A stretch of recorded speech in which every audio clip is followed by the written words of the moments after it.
where we could be alone between city lights. We don't have to hide. I wanna go, do you wanna follow? There's something in the air, I can't explain it, but it's there. Ain't nobody gonna find us in our secret love affair. I don't wanna have to hide no more, it shouldn't be unfair. I wanna go, and I wanna know, do you wanna follow? Baby, do you wanna follow? Come with me, do you wanna follow? Baby, can't you see that? I wanna go, and I wanna know, do you wanna follow? Baby, do you wanna follow? Come with me, do you wanna follow? Baby, can't you see that? I wanna go, and I wanna know, do you wanna follow? I can't understand why we can't hold hands, but they don't know what we have is real love. Aren't you sick and tired of having to hide? I know a place, do you wanna follow? There's something in the air, I can't explain it, but it's there. Ain't nobody gonna find us in our secret love affair. I don't wanna have to hide no more, it shouldn't be unfair. I wanna go, and I wanna know, do you wanna follow? Baby, do you wanna follow? Come with me, do you wanna follow? Baby, can't you see that? I wanna go, and I wanna know, do you wanna follow?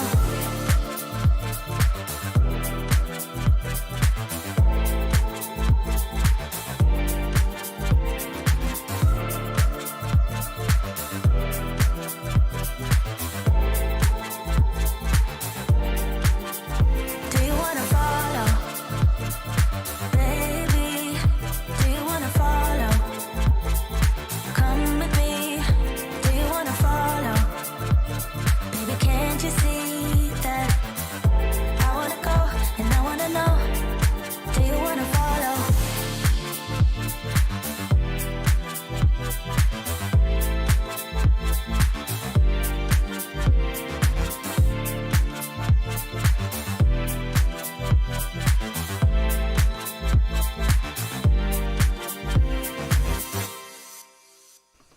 What's up, everybody? Welcome to the live stream. I'm so glad to have you with me on a Sunday afternoon. At least it's afternoon here. It may not be afternoon where you are, but what are we going to do? Have the times worked themselves out yet? European people, is it 1 p.m. where you are? Well, or whatever time. Are we off? Are we back synced up? Am I at my usual time? I think we are. I think this is it. But we're all on summertime now. We're all on summertime. It's staying light later in the evenings. More time for ripping. More time for rippage. Yes. I'm very... Oh. That's not a good look. Hang on a second. Hang on. That's not it. I can't. I got... Here we go. We got it. I should have taken the trash out before the stream. Sorry. There we go. That's better. I didn't like that. Having that behind me. Clocks changed. More sun in the evenings. The United States government finally found something they could agree on. A bill went through the Senate. I believe it went through the Senate to get rid of the time change. It's very exciting. Then there was as usual, something, it seemed like, wow, bipartisan agreement on anything. What kind of world are we living in? And then there was an argument over whether it should be permanent summertime or permanent wintertime. And I was like, oh, goddamn. And so there we go. We're still going to argue about it for a while. What are you going to do? Welcome to the live stream. That's what we're going to do. Oh, no. The spotlight in the back? What do you mean? No, we're keeping that. We're keeping the spotlight in the back. You got to have, like, accent lights, highlights, right? Otherwise, it's just this big dead space. It's no good. Oh, do you know what I haven't done now? Oh my god, so unprofessional. So unprofessional. There we go. Wow. Get your shit together, Bardwell. Like now, okay, now we're ready to stream. Now we're ready to stream. Whew, that makes all the difference, doesn't it?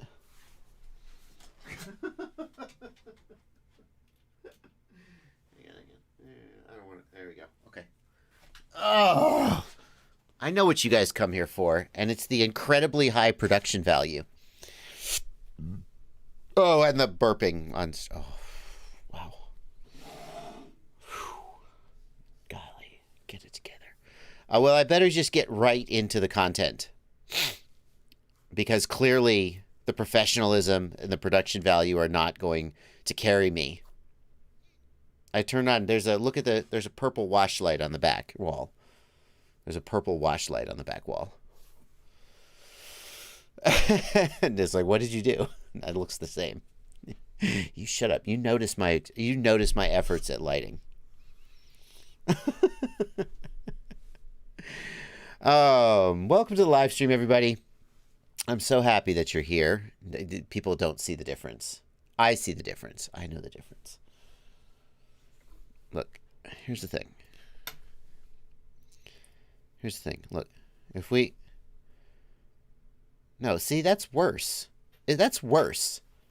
That's just definitively worse. I'm going to make a poll, but I'm not going to listen to the results of the poll.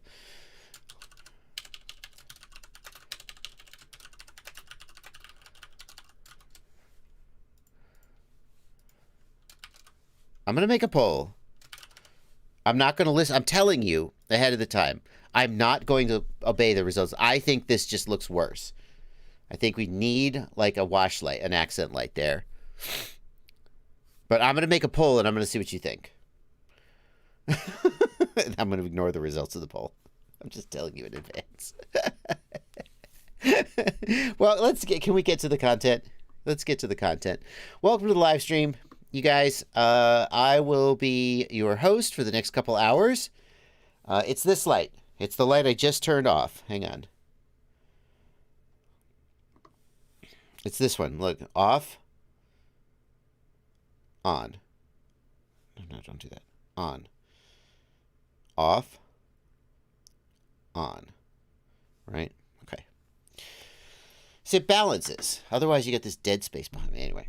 Welcome to the live stream, everybody. I will be your host for the next couple hours. I will be... Kill the room lights? Yeah, you're right. Hang on.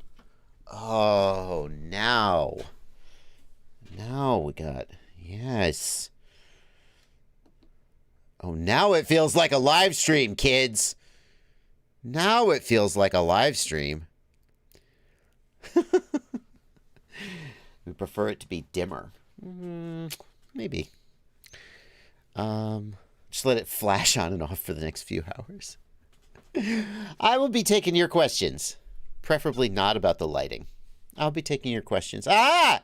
It's almost exactly 50-50. It's 60-40 with the light on. Yeah. I'm going to be taking your questions for the next couple hours. Taking your questions here in the chat, of course. Of course. And taking questions here from these beautiful, beautiful people in the Discord. Hello, Discord. Nice to see you. And I'll also, if you want to make sure I get your message, because there are going to be so many messages I don't get because they go by too fast. You can hit the $ right down here and leave a super chat. Oh, people are doing it right now. I'll be reading these super chats just a little later in the stream. But I always like to start off with some questions from all the plebs. Wait a minute. This is not the usual. What? Has this GIF been changed? I think this GIF has been changed. That looks like someone has face swapped Forrest Gump here. What's happened to this GIF? I see this GIF every week. It looks different this time. I'll have to figure it out. There's a question. hang on. Where there was a question about a bad gyro. I saw it vaguely. And, let's see. Those LEDs make you blend in with the other mainstream streamers. I mean, I'll always have these eyebrows. Yeah. Has it been just squished? Is that what's happened? Okay. Chrismel FPV. Let's get a question. Chrismel FPV. Chrismel FPV says, I've been flying analog for 2 years. Now I'm looking to add DJI to the mix. Which HD cam system would you recommend for my first HD build? Chrismel, if you're going with DJI, I mean, you say that that's the assumption, then you're asking which camera would you get. The first thing to know is that all DJI compatible cameras are compatible with the DJI system. That's not actually very helpful. I haven't added anything there. What I mean is that there's cameras there's like the DJI original air unit camera, the Caddx Vista camera, the Caddx Polar, the Caddx Nebula. There's all these cameras that are made for the DJI system, and they can be swapped out interchangeably. So there's no link between the DJI video transmitter and the DJI camera. You can swap the cameras arbitrarily. However, you cannot use any other, like an analog camera or an HD0 camera. There is nowhere for you to get those cameras other than from a DJI approved vendor, which is basically Caddx, although RunCam has started making a few as well. So your selection in cameras is fairly limited, is the takeaway here. If we go to, it's a little early in the stream to just start plugging my website, but I do have a website. It's fpvknowitall.com, and it's got suggested products to help answer questions like this. There's a whole page about DJI, and if we look, there's some discussion of what cameras I recommend. So, of course, the original DJI camera, that's what you see here. This right here is what we would call the original DJI camera. This is very good. It's a very good camera, probably one of the best. The main thing to dislike about this camera is that it is slightly wider. A typical micro-sized camera is 19 millimeters. This is like 21.5 millimeters. So if you need to put this... Anybody else here noticed that this camera is sideways? I just noticed this. Do you see that the mounting holes are on top here? It's sideways. That's interesting. Interesting choice. So this camera may need to, like, if you use a 3D printed mount, you'll never notice a difference. But if you're using like a carbon fiber side plate, then you may have to squeeze it in a little bit. So, Mike, your name is blue. Your name got back to being blue. How about that? So that's certainly a safe bet, and it's one of the best cameras. Now, there is really one major criteria that distinguishes DJI cameras from each other, and that is whether they are 60 FPS cameras or whether they are 120 FPS cameras. That is the single biggest thing you should think about when you're purchasing a DJI camera. The 60 FPS cameras have slightly higher latency. The 120 FPS cameras have a minimum latency of about 25 milliseconds and a typical latency of about 30 to 35 milliseconds. The 60 FPS cameras have a minimum latency of about 35 milliseconds, maybe 30, and a typical latency of about maybe 40 milliseconds. So the latency of the 60 FPS cameras is about 10 milliseconds more than the 120 FPS cameras. So if you're someone who now let's put a pin in this conversation here, because there's a valid question over whether that 10 milliseconds matters. Okay. I think you could make a pretty compelling argument that 10 milliseconds is not really going to be noticeable to most people, but there's more to this conversation than that. And the two things that I would say are, number one, 10 milliseconds by itself isn't noticeable, probably, to most people. But 10 milliseconds off your video link, and then you go to Express LRS 500 hertz, and you shave another 10 milliseconds off your control link, right? And you can get to a point where 10 milliseconds here and 10 milliseconds there adds up to 25 or 30 milliseconds, and I submit that that is within the threshold of detectability. So just because 10 milliseconds may not be detectable doesn't mean that you could just go, well, screw it, I don't care, okay? It all adds up, is my point. And so a lot of people feel that the 120 FPS camera is absolutely where they want to be. I happen to be one of them. Pardon me, sorry, I got a little... Spring is here. Guess I got a little congestion. Okay. So then, the other thing to keep in mind, though, is that the latency of the DJI system is not constant. Unlike an analog system and unlike HD0, where the latency is essentially constant. It's not 100% constant because there isn't perfect synchronization between the screen and the video transmitter. So there's a little bit of buffering in like the HDMI input of an HD0 display.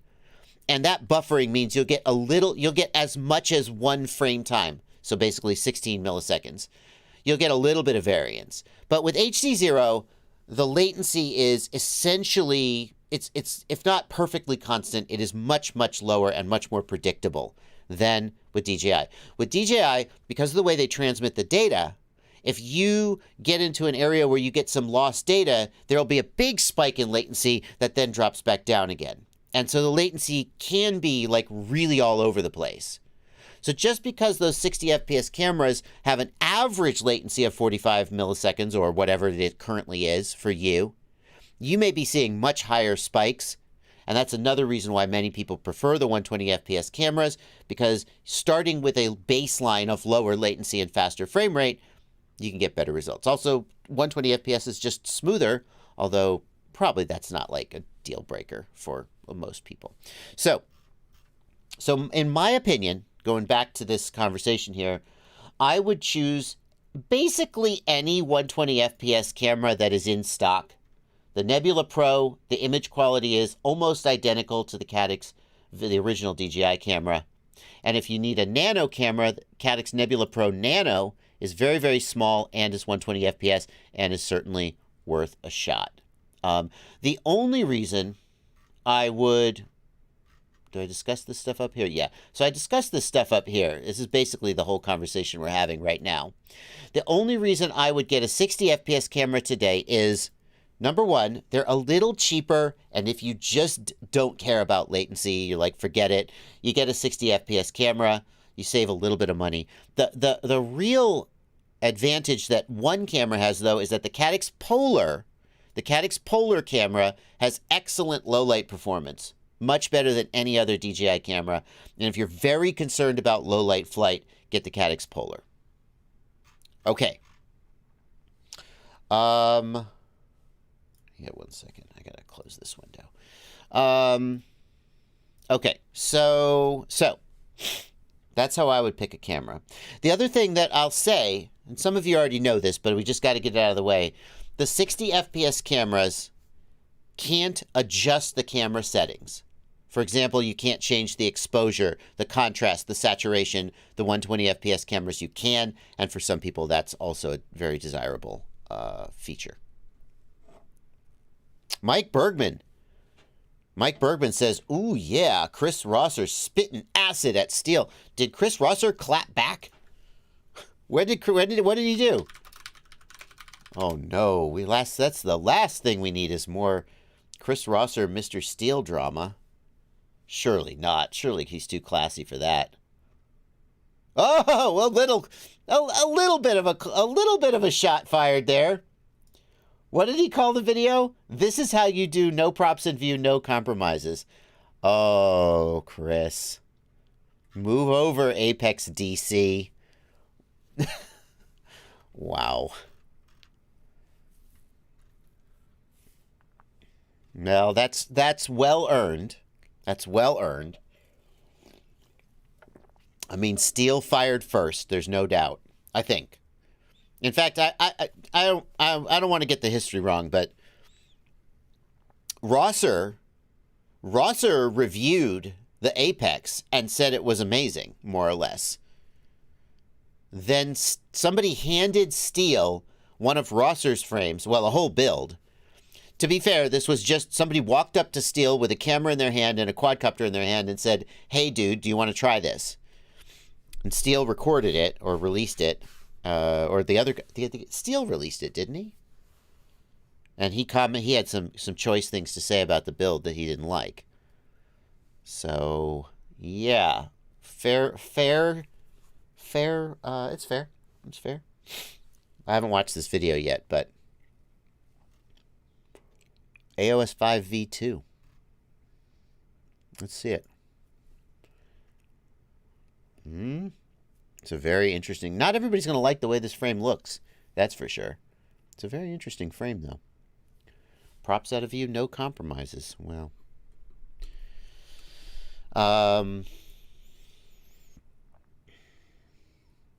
Yeah. I think, well, we've been over it all. I'm not going back over it all. That would just be gratuitous. I think the main thing, Steele's criticism was somewhat valid. Some of Steele's criticism was based on the build he was handed, which there were some issues with the guy's choice of how to build the frame that Steele sort of commented on, and people took it as Steele criticizing the frame when really it was a criticism of the build. And then there were some things that Steele seemed to just have gotten wrong because he didn't do the research, but it was just an off-the-cuff commentary, so I don't blame him for not doing the research. But the title of the video, to me, was the biggest thing that he did that seemed like it was not just sort of an impartial review, but shots fired. Yeah. Anyway.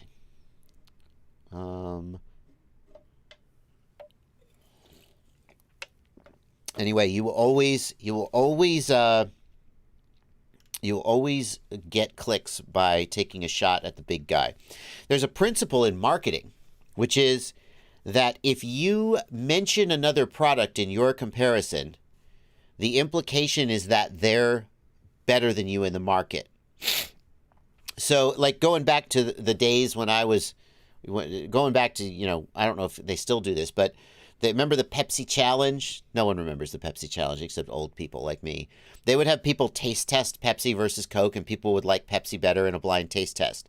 You notice that Coke never had people blind taste test versus Pepsi. Well, number one, because apparently people like Pepsi better in a blind taste test, but also, like, if you are the leader in the market, McDonald's never compares themselves to Burger King or Wendy's, right? But, the people who are number 2 or 3 in the market will compare themselves to the number 1. So, in other words, does that mean that when Chris Rosser says move over Apex DC, he is acknowledging that, well, I mean, that's not really controversial. The Apex is one of the top frames on the market. So, there you go.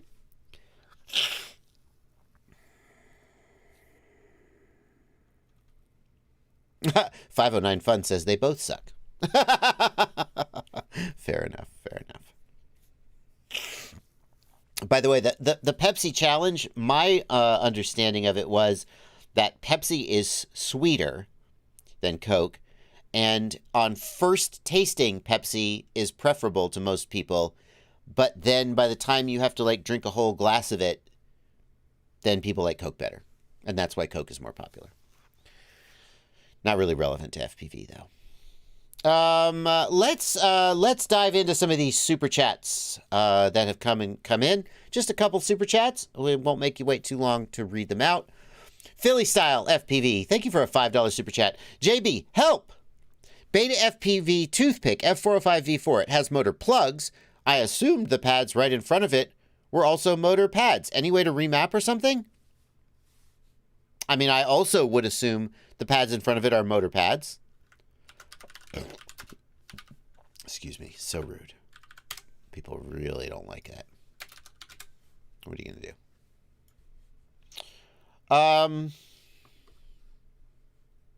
No one in the South calls Pepsi Coke synthetic. I'm sorry.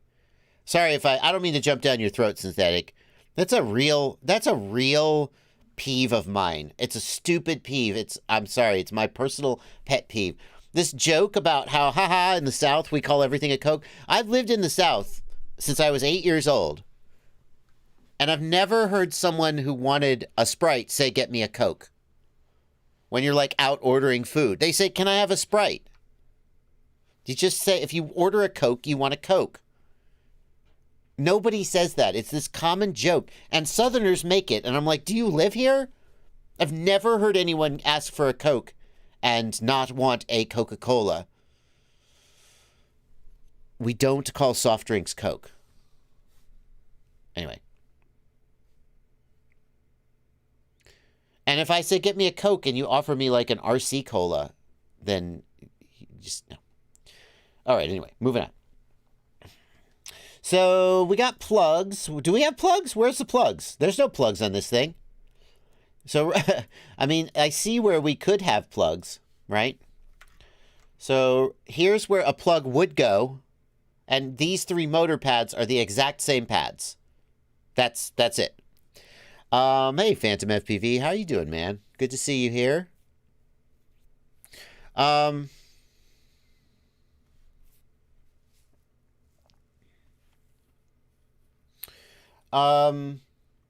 Now you asked, Philly Style, you asked about remapping.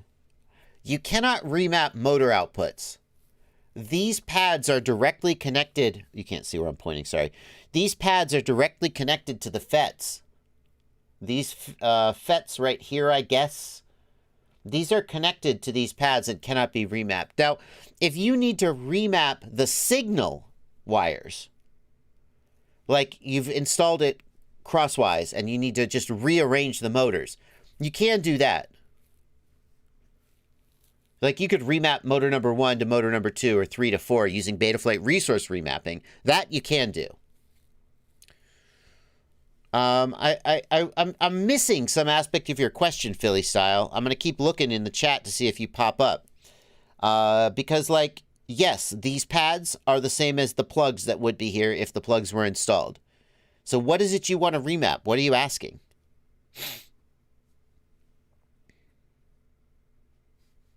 Scott Ricosco Gillen says, I lived in Valdosta, Georgia. They ask, what kind of Coke do you want? And then you say Sprite. Scott, I don't believe you. With all due respect, Scott, I don't believe you. With all due respect.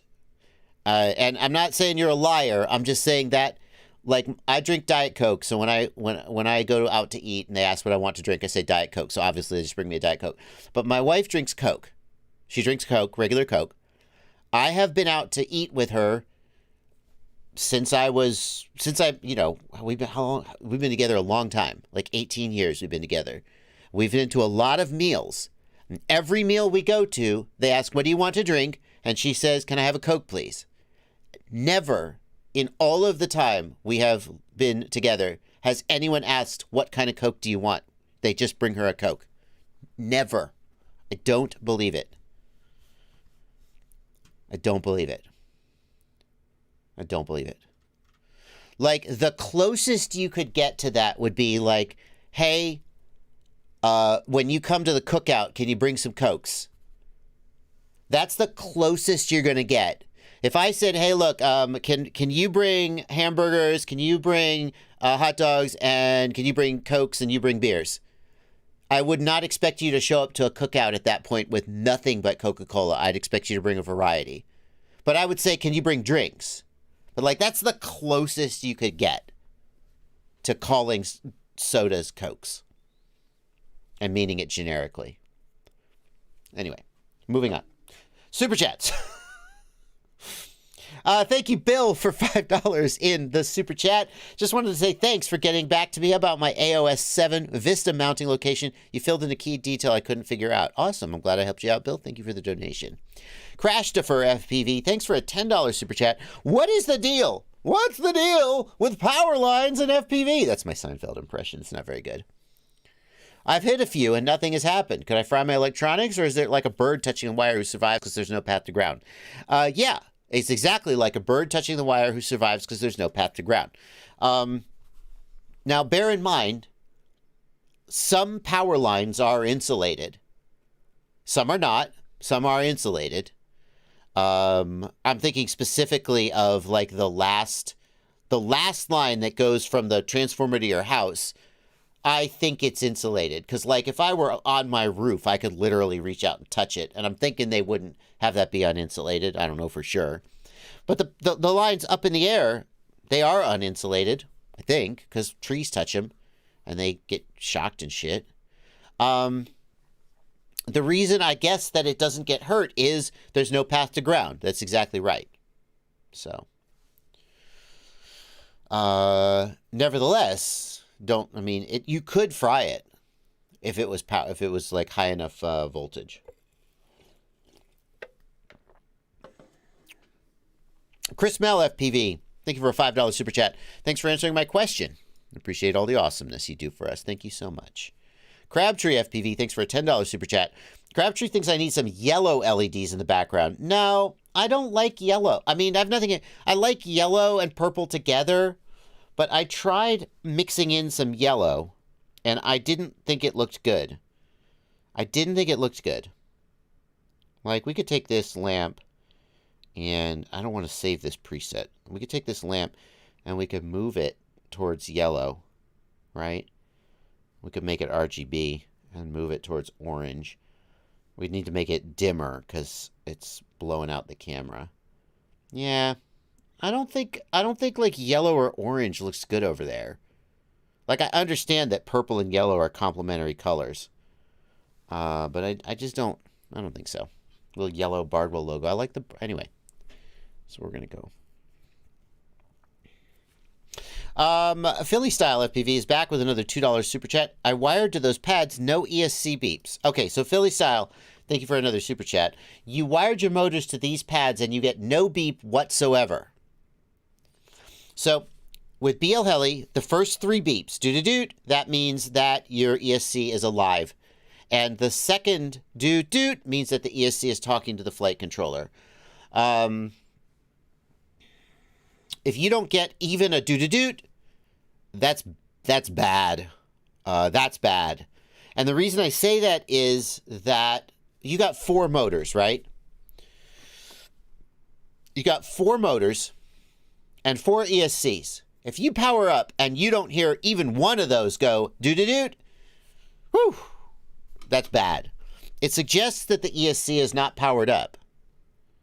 Now, I'm going to assume you know that you have to plug a battery in to get those beeps, that just USB won't power this thing up. Most people know that, but especially when people come into the hobby, sometimes they don't realize that the ESC doesn't power up from USB.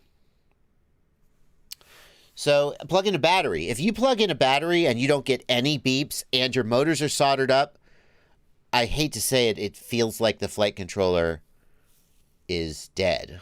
I mean, the motors have to... He said he wired to those pads. So yeah, the motors are on Buddha FPV. Is the board alive? Are there lights on the board? Again, bear in mind, you have to have a battery plugged in. You can't be doing this just from USB. Run Puppy FPV suggests, what if the ESC has the wrong firmware on it and isn't initializing? Plausible. Plausible. It's plausible. But, yeah.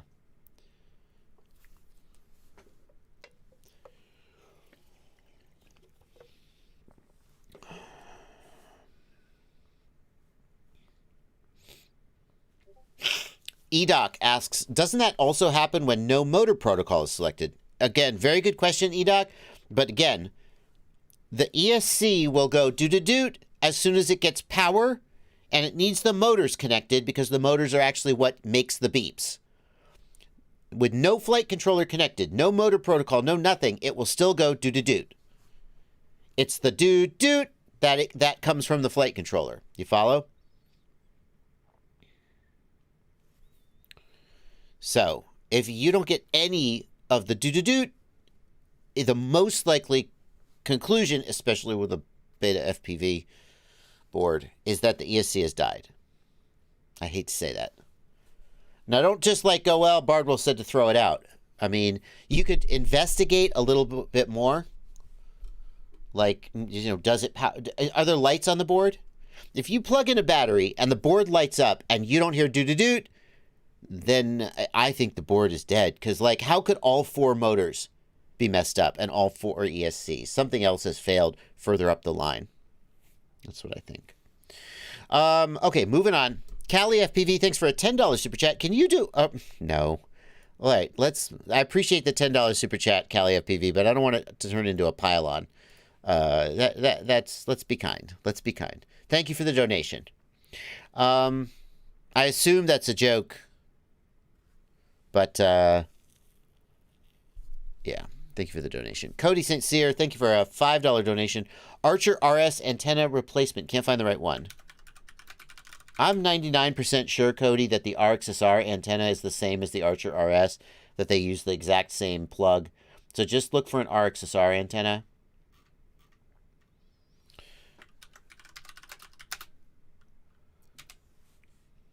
I'm 99% sure they have the same plug.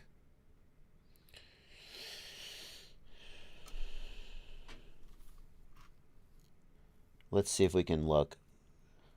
Oh, my gracious. Well, that's exciting. Why? I feel getting nausea from this. Yeah, so what I would do if I were you, I can't be 100% sure I'm right about this, but I would buy a pack of spare RXSR antennas.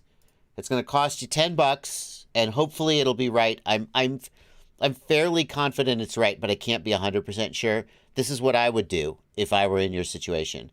The older antennas had the bigger IPEX connector, but I'm pretty sure all FreeSky receivers these days have switched to the IPEX 4 smaller one, and so I'm pretty sure that these will work.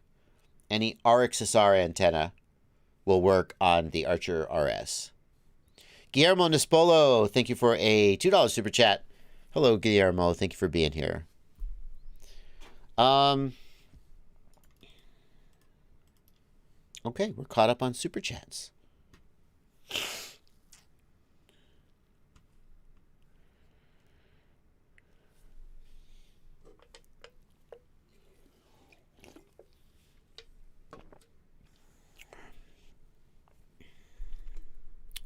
Let's see here. Oh, what do we got for questions here? Can you make a video about the Jumper T Pro Express LRS? Asked Cobalt60. What do you want to know about it, Cobalt? Tell me what you want to know about it. OpenHD. There is, I forget who it was. I didn't catch the name. There's a person in the chat who very, very much wants me to make a video about OpenHD. And I'm going to tell you why I'm not going to do that. It's because I don't like you. No, that's a joke. So OpenHD is a very cool thing. First of all, it's very cool. It uses commercial off-the-shelf Wi-Fi adapters, but it turns out that Wi-Fi adapters, you can like tweak the drivers to cause them to behave in a different way than they do when they're being used for Wi-Fi. And it can increase the range and decrease the latency by sort of, there's sliders you can move around inside the Wi-Fi drivers to make it behave in different ways than Wi-Fi. And you can trade bandwidth for latency or bandwidth for range, essentially. And what these OpenHD guys have done is they have, hang on, drag this over here a little bit. They have created this project where you can use it to do an FPV video link. High definition video link. In fact, let's look. I believe that Curry Kitten, I think that if my memory is correct, Curry Kitten did an OpenHD video, and I think you guys will be interested to see it fly. Curry Kitten is the guy's name. I'm showing his video on stream. I should show his YouTube channel. Curry Kitten is who this is. And let's see. There's Mr. Curry Kitten himself. And here is what you can see on your screen when you're flying this. And there was this video of somebody flying and seemed to show HD video, and I noticed it because the OSD was really, really sharp. Where's Mr. Curry Kitten? The video looked really nice as well. Oh, introduction to OpenHD. Can we actually see you fly it? I know there's a video where he actually flew it. Flying OpenHD on a quad. Here we go. That's what I'm looking for. Yeah, flight testing. Oh, it's finally time. Hello, Curry Kitten. Flight test moving. Oh my goodness, where can we see? Can we see you fly? Here we go. Oh, flying OpenHD in the field. I want you guys to see this because... Oh, that's actually great. Let's look at all this. So, first of all, OpenHD is fairly... it's very much a hobby project. No one, as far as I know, has compiled this into a single, like, box that you could just plug in. Not that you couldn't do it. I mean, somewhere out there, there's a 3D printed case, of course. But for the most part, it's pretty janky. And got the goggles there, and it looks like it's just connecting. So, but yeah, in a second, we're going to... That'd be fun, wouldn't it? Can we get some video? Here we go. So here is video of him flying it. Get a bit of breakup sometimes, but generally it feels like we're flying. Now, you got to bear in mind, as I always say, you are seeing a live stream of this video. YouTube mangled this video one time when Curry Kitten uploaded it. Now I'm mangling it again when I stream it. So you're not seeing the full quality of the system. I always put that disclaimer out there because I want... Nevertheless, there's definitely issues with this. You can see how it's breaking up for him. There's me. The latency is not spectacular. It depends on... Let me pause here. Let me mute him. The latency of the system depends heavily on the hardware that you're using. Since it uses general purpose off-the-shelf hardware, the latency is not good. It's obviously flyable for what he's doing, but it's not good. And it's in the 100 plus milliseconds. And even in the best case, like really high performance off-the-shelf hardware, if you're running on a Raspberry Pi, the latency is going to be quite poor. Even in the best case, it's not great. And you can see that even flying near to himself, he is struggling with the range and breakup. So, what's the takeaway here? The takeaway here is OpenHD is a fascinating project. But it is only for enthusiasts who want to tweak it and dive into it. It is not ready for... I would say, in my opinion, it's not ready for even widespread hobbyist adoption. It's at the level where the people who are using it are either just hardcore enthusiasts who just want to try it and don't care about the fact that it's not very good yet, or they're people who are working on making it better. They're basically devs. People in the chat are pointing out that you can get better performance from the system than Curry Kitten got. There were things that he did wrong, like having the antenna on the ground. Absolutely. Nevertheless, the hoops you have to jump through to get the system working, the size of the system and the power consumption of the system once it's built, and the overall performance of the system is just not at a level where I feel like it's actually usable for almost anybody. And now the like 3 people who are using it are going to be mad at me for saying that. Sorry. I know you're out there. So like OpenHD, there is a project going on right now. As far as I know, it's still going on, where some people want to raise some money and develop a custom board, an ASIC. I don't know what it's going to be. Develop a custom board that does the OpenHD stuff with very, very low latency. That's exciting. That's interesting. It's got potential. So when you say, will you make a video about OpenHD? The reason I'm not going to make a video about OpenHD right now is because my goal when I make... There's 2 reasons I make a video. One reason is I just think something is cool and I want to make a video about it because I think it's cool. And I don't care if the video does well. But that's risky. Because if I put out a video that no one but me gives a shit about, and then a whole bunch of people are like, then I'm going to look at the analytics and I'm going to see people unsubscribing. You know, every time you put a video out, some of the people who see that video will go, why am I still subscribed to this guy? And they'll unsubscribe. That's just a fact. That's just a fact. So every video you put out, like, you hope that people see it and go, and like, so it's indulgent of me to make a video that some percentage of people who see it will not like it and not enjoy it. And I've wasted your time by putting that up in your feed. And now, you know, and so I don't want to abuse that. I do abuse it sometimes, but I don't want to overdo it. Like, I have made videos that are just stupid, and I make them for myself, and I don't care. And I'm like, I'm not going to be like a slave to the analytics, but I do care about the analytics because they reflect your experience of watching my channel. But the other reason the other reason I make videos is because I want to make videos that help you, that you enjoy, that entertain you, that teach you things. And at this point, a video about OpenHD would, at the best case scenario, is some people would go, oh, this is cool, I'm going to try this. And then at the end of a lot of work would find out that it's not actually usable. And a lot of people would go, oh, why are you telling me about this? This is not useful to me. That's my take on it. Joseph Dahari says, so they unsub because of one video they didn't like? That's silly. No, Joseph Dahari.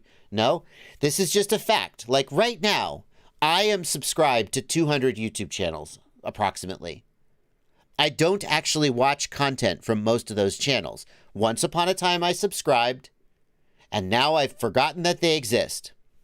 But if suddenly one of them popped up in my feed, I might go, why is this guy in my feed? I don't watch his content. And I might unsubscribe. So, you know, you could argue that analytic wasn't helping me much. But the point is that it's the straw that broke the camel's back. There's always going to be the last video you saw before you unsubbed. And the more videos you see from me that you don't care about and you don't like, the closer you get to the moment where you unsub, and that's bad. Anyway, so that's why I'm not going to do anything about OpenHD, because I have a limited appetite, and also I only have so much time to work on stuff, and I want to work on stuff that's going to help you and be interesting to me. And I only have so much time to work on stuff that's interesting to me that isn't actually useful. Aerobrat says, how valuable are subs that aren't watching the content? Not very valuable at all. Absolutely. But the more content I make that you care about, the more content you're going to watch. And the more content I make that isn't useful to you. Here's the thing. If I make 3 videos in a row that you are blah about, you're less likely to watch the 4th one, even if it turns out it would have been really good for you. So. Hey, Ghost Branch. Glad you're here, man. All right, let's continue. Let's continue. Yeah. A piece of advice from this might be Mr. Beast, although I'm not sure that it is. From a person who is an expert at YouTube, was that ideally you want every video that comes up in your feed, people to love it. And you'll never achieve that goal. But that should be what you're working for. As many people as possible who see the video, like, love it and cannot believe how lucky they are to see it. And that's what you're shooting for. Anyway. DDOT, thank you for $5 Canadian. My quad has been on Betaflight 4.3 with no issues. Went to take it out yesterday. When I go over half throttle, it tries to shoot to the moon. So DDOT, presumably then it's not a Betaflight issue, right? If here's a general troubleshooting principle that everybody can benefit from. If your quad was fine yesterday, you didn't change anything. You didn't plug into Betaflight, mess with your PIDs. You didn't do any of that stuff. And then today, something screwed up. It's probably mechanical. It's a broken wire. It's a loose nut allowing your flight controller to shake. It's a broken standoff. Something mechanical failed. It's a bad gyro that finally went off, right?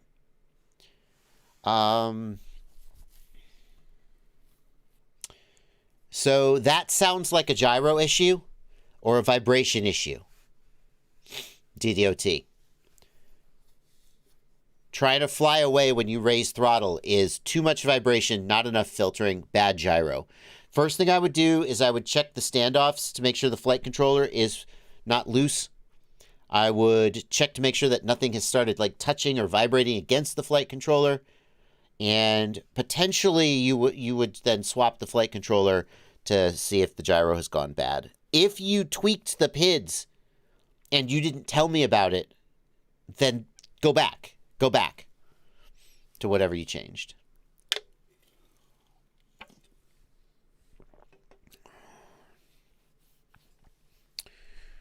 Cool Cat, I do like working humor into my videos.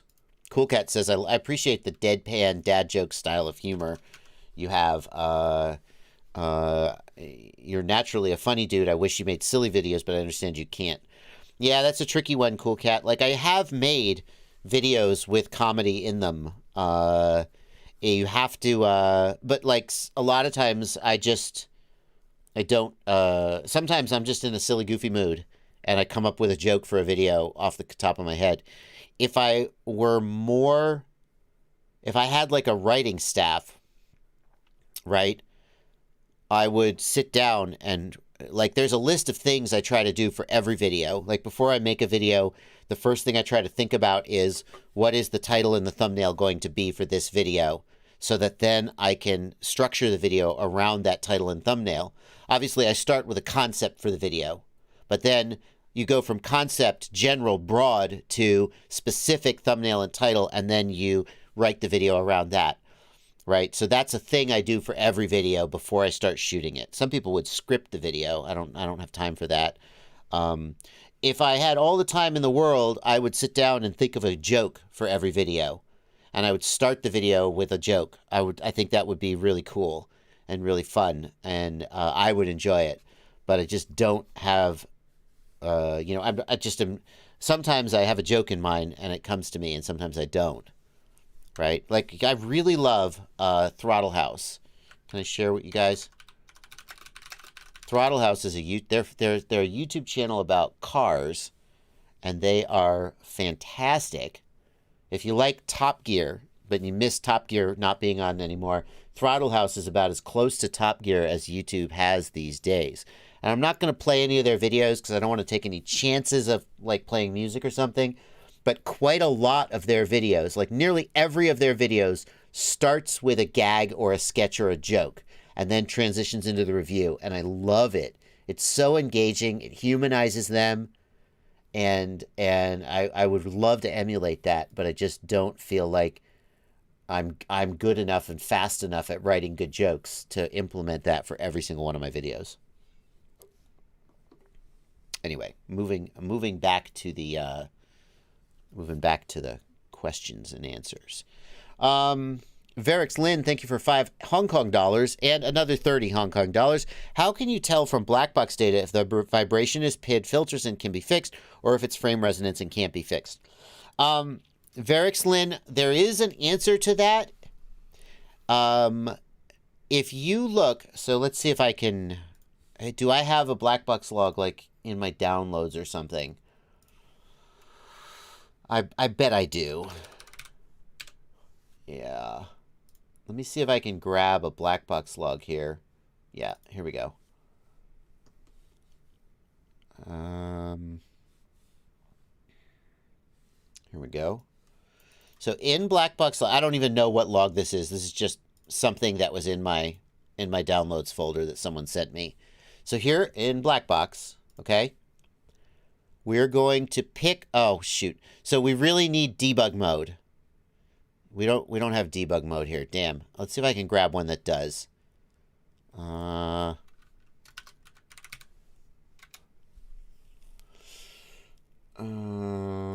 Which one is this? This is 712. Let's try 609. Nope, still no debug mode. Damn. So you need debug equals gyro underscore scaled. This one? We got it? Yeah, there we go. So you need debug mode set to gyro_scaled to do any analysis. You can't do it based on the gyro data because the gyro data is filtered. So I'm going to pick one of these 3 axes, like the roll axis. I'm going to click on it, and it's going to bring up this graph. If that graph doesn't appear, this button up here turns it on and off. I'm going to full screen this graph, and then, there we go. What I'm going to look for, what I'm seeing here in this graph is this y-axis is throttle position. This x-axis is frequency, okay? And the magnitude of the color, the brighter the color, the whiter or lighter the color, the higher the magnitude, okay? And so frame resonance will show up as a vertical band of energy. And sadly, we don't have any of that here, so I can't really show you anything useful. It doesn't help that this was only sampled at 500 hertz. It's making it a little harder. Frame resonance will show up as a vertical streak. And the reason for that is a vertical streak would mean that you have 100 hertz resonance at a wide variety of throttle positions. So here's what normally happens. Like if we're seeing motor vibration, as the throttle goes up, the motor RPM goes up. And therefore, as the throttle goes up, the frequency of the vibration goes up. So the motors normally show up as a roughly diagonal swoosh, okay? And there's a sort of almost linear relationship. Throttle goes up, frequency goes up. That's normal. When you have resonance, that frame will, think about a guitar string being plucked. The guitar string being plucked will resonate at a given frequency. No matter how it's excited, it will resonate at that frequency primarily. So when we have a frame resonance, anytime the motor RPM gets even close to that frame resonance, the frame resonance comes out and vibrates at that frequency. And as the throttle goes up, the magnitude of that frame resonance goes up or down, but the frequency does not. It stays the same. And that shows up as a vertical streak in the analyzer display. A vertical streak is always a mechanical resonance because it is independent of the frequency of the motors or the throttle that's exciting it. Good question. Great question. PDX FPV. Oh, we got an example here. Rauk FPV has given us an example in the Discord. Let's take a quick look here.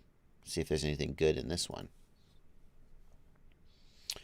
Rauk FPV. You got anything good in here? Oh, yeah. Oh, perfect. Rauk, thank you so much for sharing this. So in this trace, I'm going to move this slider here to change the colors just a little and bring the colors out. In this trace, this diagonal swoosh here, that's the motors. And this diagonal swoosh here is also the motors. The motors have harmonics. So this is going to be the fundamental, the actual motor RPM here.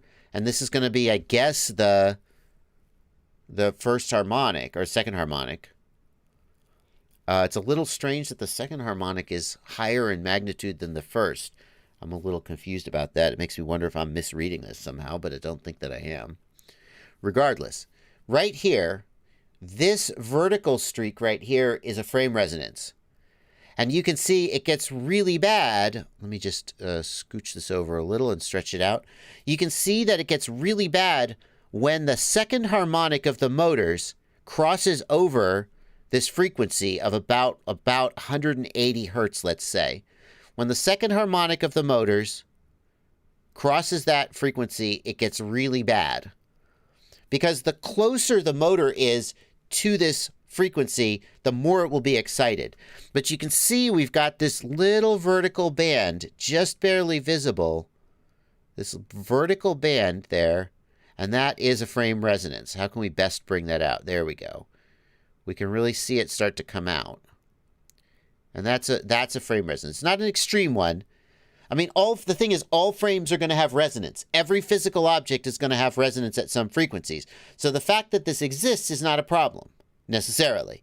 It just means it's something we need to be aware of and potentially tune around. And now, if it is frame resonance, it may be in the same location on the pitch axis, although not necessarily. If we look at the pitch axis, what do we see? Excuse me. Excuse me. Roll. Is it switching? Roll. There's roll. And here's pitch. Yeah, so we see roughly the same thing. We're usually going to see it at roughly the same frequency, but different magnitude between the roll and the pitch axis. And that, again, sort of confirms for us that this is a frame resonance. Thank you for that black box log, Ralk FPV. PDX FPV wants to know, I am looking at noise in black box, and I have a good amount of noise on a build that's pretty solid. I'm running a GoPro mount without a GoPro. Could this cause vibrations? Yes, it absolutely could. It absolutely could. Excuse me. Sorry, I'm a little sniffly today. Spring is here.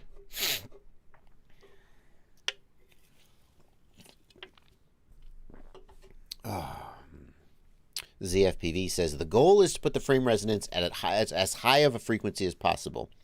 That is correct.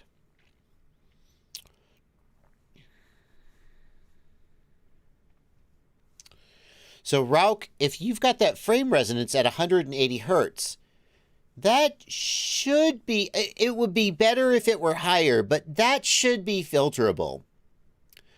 That should be filterable, I have to say.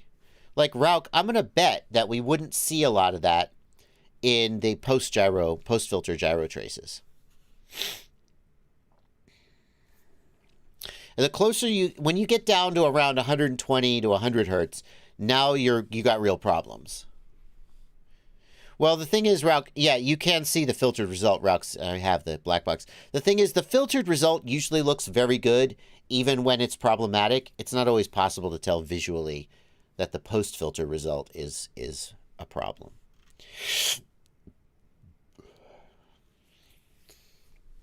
JJ has a question. We'll get back to the super chats in just a second, but let's take JJ's question here. When I test failsafe and turn off the receiver, the quad switches to return to home. When I turn the receiver back on, I can't take control of the quad. Okay, so JJ, in Betaflight, and I assume you're talking about Betaflight, when you get the link back from return to home, the quad does not turn control back over to you until you deflect the sticks. At least, I think it's 25%, but I'm not sure. It's actually a CLI command.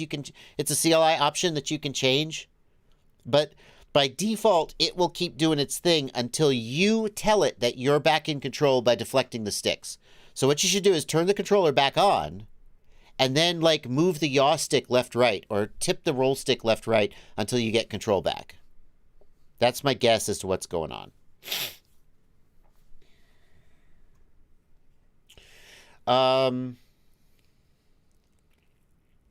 Okay.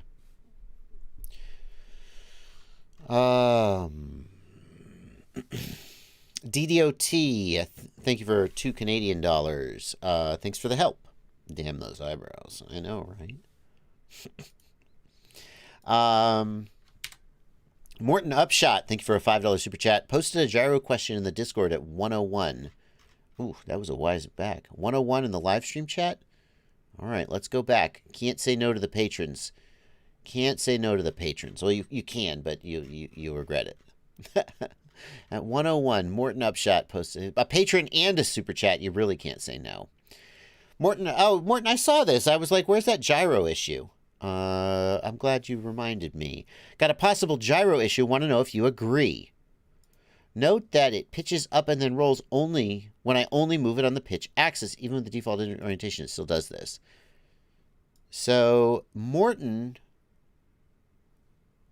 is...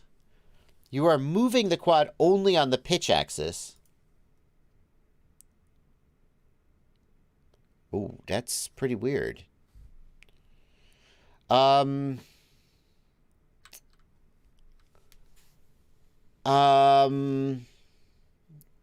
I wish I could see how you were moving it, Morton. I wish I could literally see you move it, to tell you the truth. If you tipped it all the way back, it still should... Yeah, I wish I could see it. I don't think it's a gyro issue, Morton. I'm not sure yet what it is. I wish I could see you moving the quad at the same time. And I agree, Morton, it's weird that it is... Whoops, sorry. It's weird that it is... Like, if it was a board alignment issue, we would see it do it together. It would kind of go like this at the same time, if the axes were mixed up. But what we saw it do is it went like this, and then it kind of went whoom, like that. That's weird. I'm not convinced that it is like a bad gyro. Joseph Tahari says he's saying it's only doing it on certain firmwares. Is that right, Morton Upshot? Morton, if you have a video of you holding the quad in your hand and like, just tilt it 45 degrees. Don't tilt it 90 degrees. But just, yeah, kind of like that. I'd love to see. It could be a problem with the firm. If it's only doing it on 4.2.11 and 4.3, then it suggests that the target for that flight controller got messed up. And it's not a hardware issue. DocOck100, thank you for £5 in the super chat. Can I drop a diff all from an iFlight F7 to a Mamba F405 Mini? No. No. Don't do that. Do not do that. There are parts of the diff all that are safe to drop. Like aux modes are safe. The serial lines are the ports tab. That's safe to drop. There are some things that are safe to drop, but no, you can't do that. You can't just copy one from the other. There's a lot of things that won't be right and won't apply and will make problems.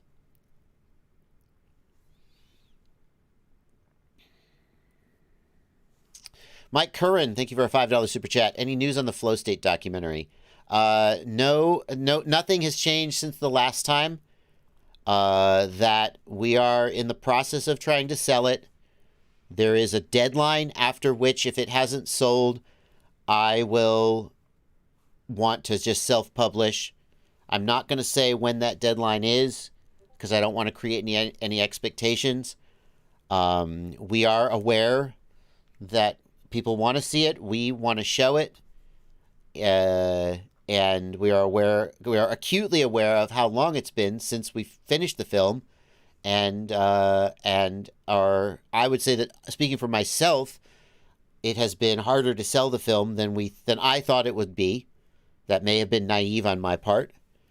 But there are factors in play, and that mean that there's a date before which it doesn't make sense to take any other drastic steps other than to continue to try to sell it.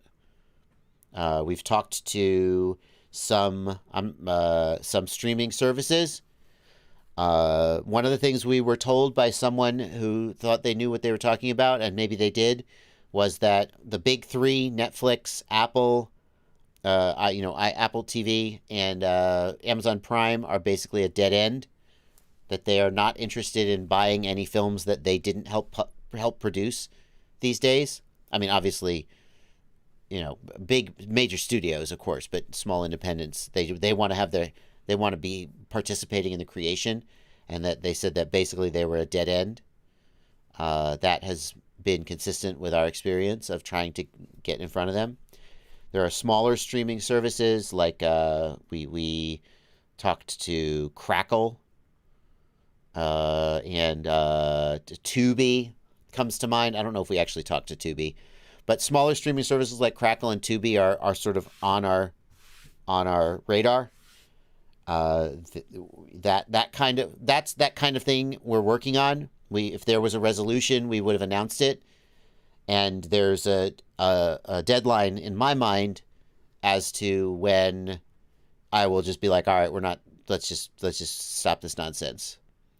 But that deadline hasn't come yet, and I'm not going to tell you when it is because I don't want to put myself in a situation where I don't want to do that. I appreciate you. Yeah. I'm honestly discouraged that it has taken this long to make it possible for people to see it, especially because I have about $40,000 of my own money invested in the film, just sitting there. And that's cool. Like, when I spent that money, I said, I want to make a film about FPV. I want this to, like, be my legacy or something, in a way. And if I don't make a single penny from this, I will be okay with it. I told myself that. It's a lot of money, but I told myself that, and I mean it. But I also would love to sell the film and make money, because that's a lot of goddamn money. So I'm eager to get it out there, but the date at which the drop dead date for me has not come yet. So,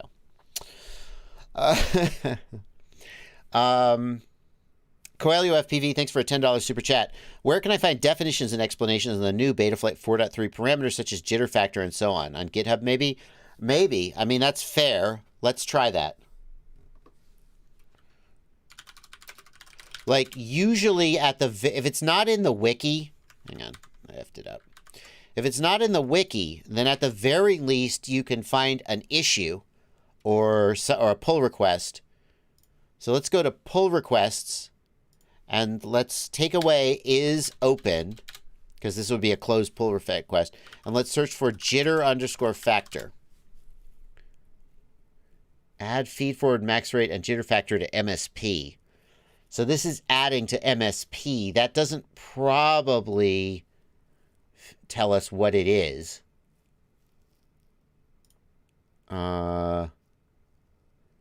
Feed forward underscore jitter factor. I see. Feed forward underscore jitter factor is the actual name they're using. Let's try that. Nothing. Let's just search for feed forward jitter factor. Nothing. Let's search for jitter_factor. Yeah, it's not great. How about discussions? Jitter factor. Nothing. Issues. Nothing. All right, let's search the code then. How can I search the code? Can I search the code? GitHub people, what am I missing? Nope, you're screwed. You can't do it. How do you search? Surely you can search the code. Code. No. Well, I guess I could download it. I could download the code and search it. That's lame. Why can't I search the code? Oh, there we go. Search jitter_factor in this repo. Oh, that's dumb. How about a commit? Oh, we might have found it. We found the commit. This might be it. Merge pull request. Jitter factor. Add fever max rate. No, that's just adding it to MSP. It still doesn't say what it is. All right, there you go. I don't know. You could always listen. You could always go on the Betaflight Slack channel and ask there. That is an option. I don't know why I can't find it in the code at all. Maybe the name you've got is not correct. Bobby Holmes, thank you for a $10 super chat. When do you plan to release the remaining bits of the 4.3 walkthrough? As Bobby, there's a balance there. Obviously, I want to get it's most valuable to you if I get those out in a timely manner. At the same time, you know, if it's going to be 10 parts, I can't have 10 consecutive days on my channel be just this one video. So I have to mix it up with other content. I plan to release 2 or 3 a week until it's done. It will probably all be done in a couple of weeks. So, there you go. Subsonic Freak is asking, can you redo your Blue Jay flashing video? It has slightly changed. No. Because if it has only slightly changed, you could figure it out. You can figure it out. I can't make a brand new video and put that in everybody's feed just because there was like a tiny change that makes it slightly out of date. You see what I mean? What's changed? What about it has changed? You know, is it something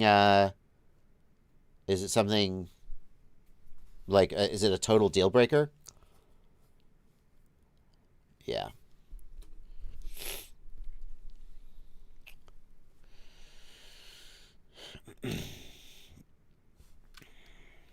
Like, I just don't think that much has changed, right? Even you say it has slightly changed. If it's only slightly changed, then that's I'm going to leave the original video up and leave it. You know, we could put a comment. We could pin a comment saying, hey, this has changed. What's changed, though? Tell me what's changed. Tell me what you think has changed, Subsonic. It's confusing people with ESC choice.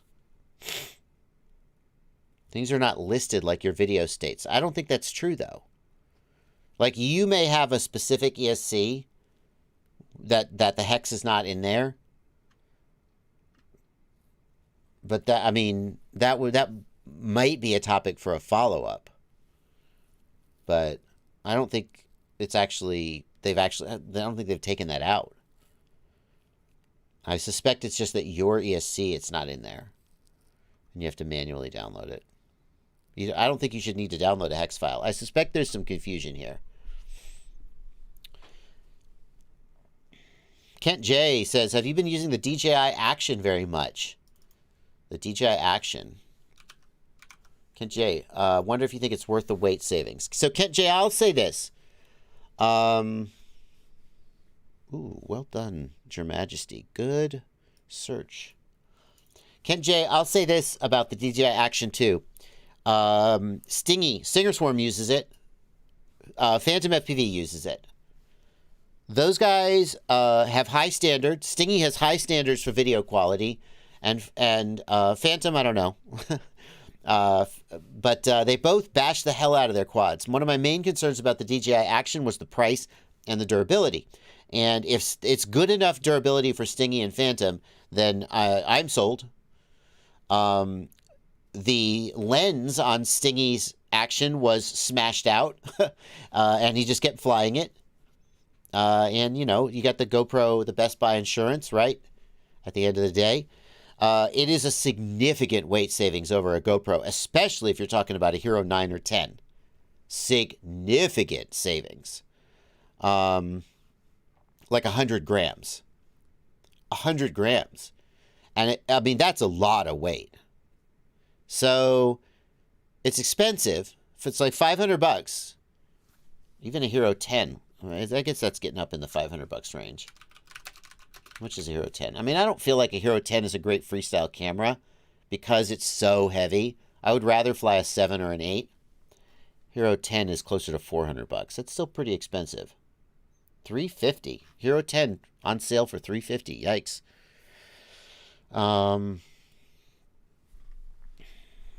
The weight savings are substantial. The video quality is acceptable, especially for freestyle, and the durability is apparently good enough if it's good enough for Stingy and Phantom. So, there you go.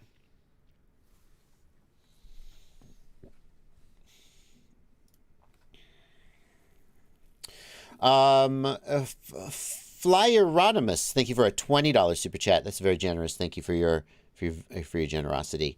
Would you be interested in taking a look at a project video for my AR FPV game? Super chat won't let me post the link, but I can put it in the chat. Yeah, if you put it in the Discord, I'll take a look at it. Sure thing. Thank you to Your Majesty on the Discord for finding this, which seems to be the jitter reduction that was being asked about before. However, it still doesn't look like there's any discussion that would help us understand what it does. So.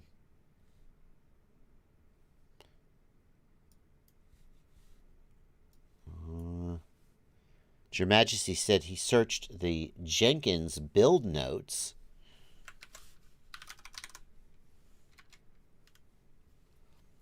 Yeah. Feed forward jitter improvements. Yeah, I'm not sure that... yeah. So the answer is apparently no. There's no documentation for that. If the Betaflight devs thought it was relevant, they probably would put it in the wiki. I think if you get to this point, you just have to ask on the Slack. Thank you, Your Majesty, for doing that legwork, though. It starts says, I hate only recording 3 or 4 flights before having to purge the built-in memory. Yeah. So the way that Stingy and Phantom seem to deal with that is either you just download it after every flight, you download it to the base, and apparently the downloading has gotten faster in certain firmware updates, or you can use Wi-Fi to offload it to your phone, but it does slow you down, and the battery life, of course, is a concern. It doesn't have an exchangeable battery or an SD card slot. That has not been fixed. AK Drone Flyer in the Discord. Thank you so much for being a patron, AK Drone Flyer. If you guys want to join my Patreon, you can support me for as little as $2 a month. This is my full-time job. I'm so lucky. And you can help contribute to that luck. If you feel like I've earned it, join my Patreon. There's a link in the video description for as little as $2 a month or more if you feel like I've earned it. It's completely up to you. And you can join the Discord and hang out with those beautiful people over there. I help everybody. I help everybody without asking for payment in return. And I hope that someday you'll look up and go, damn, Bardwell's been really helpful. Let me join his Patreon. Maybe today's that day. AK Drone Flyer, you've been a patron for a long time. Thank you so much. And let me get your question now. Can you use a Radio Master TX16S multi-protocol radio to fly an Emotion Eachine E85 toy drone? How do you find the correct protocol? AK Drone Flyer, that's always been the sticking point for me with these multi-protocol. So is knowing like which of these little bind and fly protocols is the right one. So what I do is I go to the GitHub project. Pascal Langer is the guy's name. And here is the multi-protocol TX module. And on this page, there is a available protocols list. Okay. And now, like, I'm just going to search for Eachine.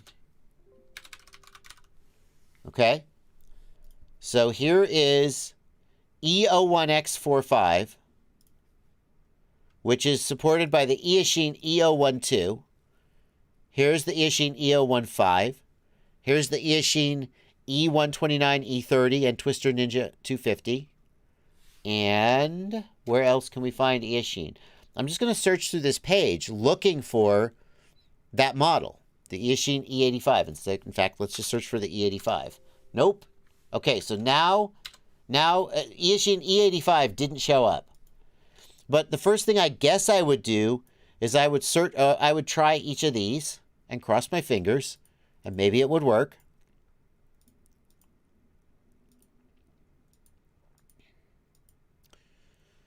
Like, there's several Eachine protocols here. And then the other thing we could do is we could search for Eachine E85 multi-protocol. Let's see if there's anything there. Oh, no, I see. You're out of luck, though. I see that you're out of luck. The E85 is a Wi-Fi drone. No, that's a non-starter. I mean, I assume, is it E58 or E85? E58. Oh, I see. All right, well, let's just double check. Thank you for pointing that out. Did I read it wrong? It is an E58. Sorry, E85 is gasoline. I'm sorry. Appreciate that. Nazim in the chat. Thank you for pointing that out. Support available protocols. E58. No, still a no-go. So the E58 is a Wi-Fi drone. Generally, Wi-Fi drones use Wi-Fi for both video and control and don't have a separate receiver that the multi-protocol module can bind to.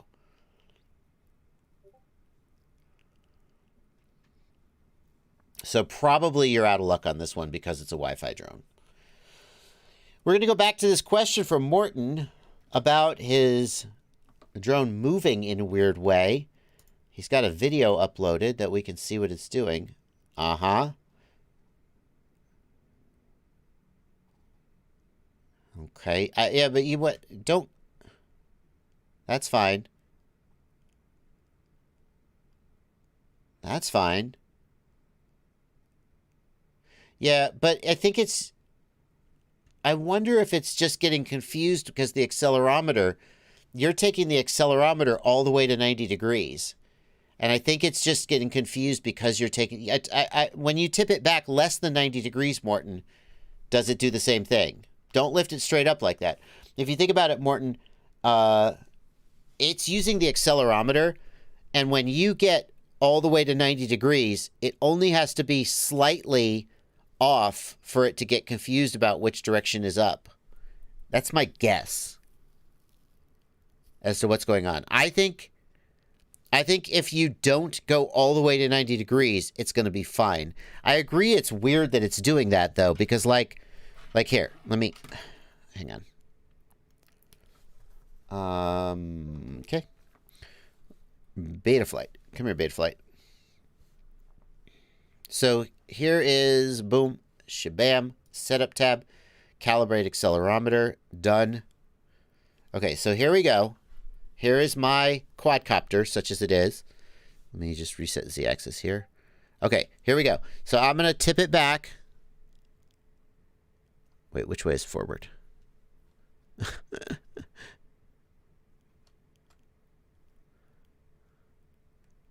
Hang on, I got to turn it the right way. Which way is the forward-facing arrow? There we go. Okay, sorry. Okay, so here we go.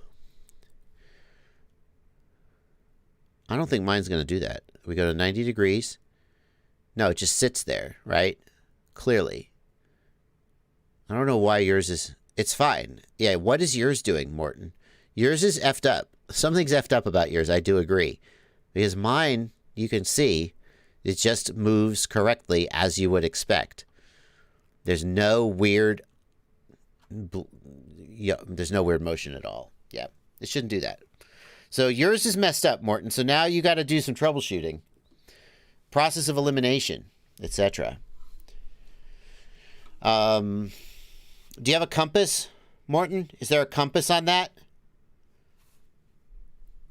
Your compass could be screwing you up. Chad is shouting compass. Can we see in his video whether he has a compass? No, I don't think we can. Yes, he does have a compass. Is that? I can almost see it. Where's the magnetometer? Where's... Oh, come back, Betaflight. Yes, there is a compass. Okay, so Morton, I think the compass is what's screwing you up there, because what's happening is the compass is picking up the magnetic field as you tip up, and the compass says, we're facing this way. Hey, try disabling the compass and see that happens. See if that happens. And if your compass orientation is wrong, that could be throwing you off as well. That the compass and the gyro are like fighting.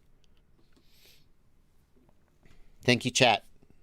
Thank you, chat, for screaming at me about the compass for 5 minutes.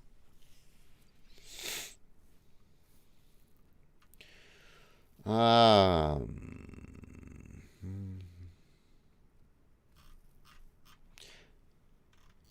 right, we'll check back in with Morton after he disables the compass. It's interesting, though, that it's only doing it on the last 2 Betaflight releases, because that's pretty weird. Phileronymous,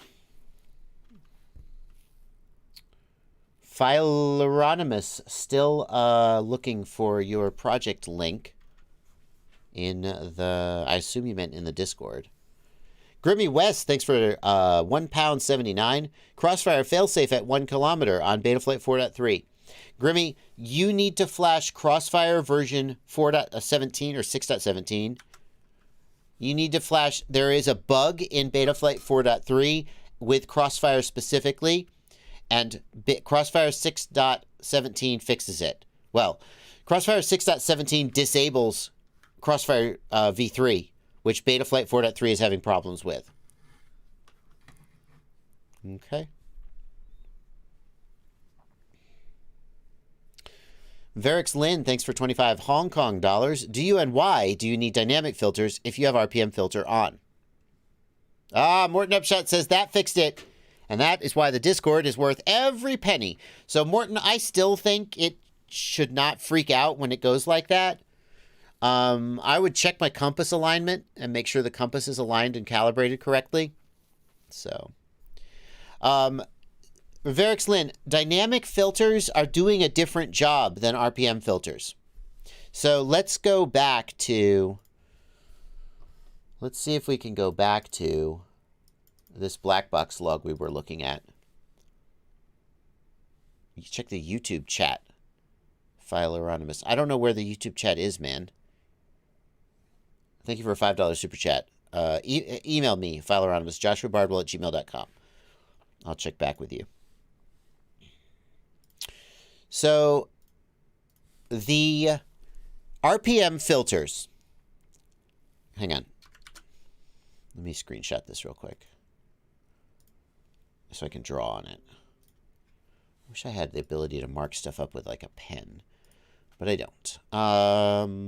Let's do, can we see yellow? Yeah, we can. So, right here and right here, I am going to have to work really hard to make it not look like I'm drawing a dick. Okay. Those two things are the motor harmonics. The first harmonic or fundamental, this is the actual motor RPM. And here is the second harmonic. And there's actually a third harmonic, but it's so attenuated and lost in the noise you can't see it.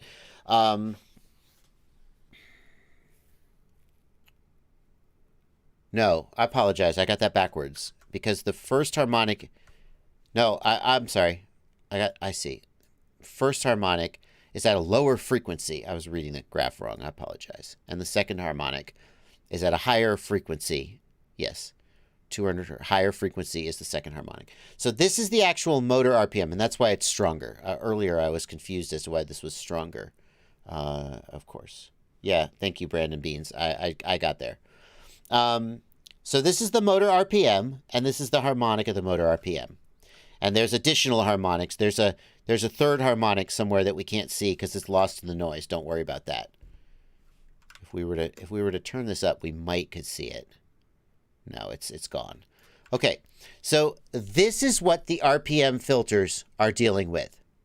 They are specifically targeting these harmonics and notching them out, okay? That's what the RPM filter deals with. Okay, so now what let's do is let's slide this slider up. Look down here at the bottom of the screen.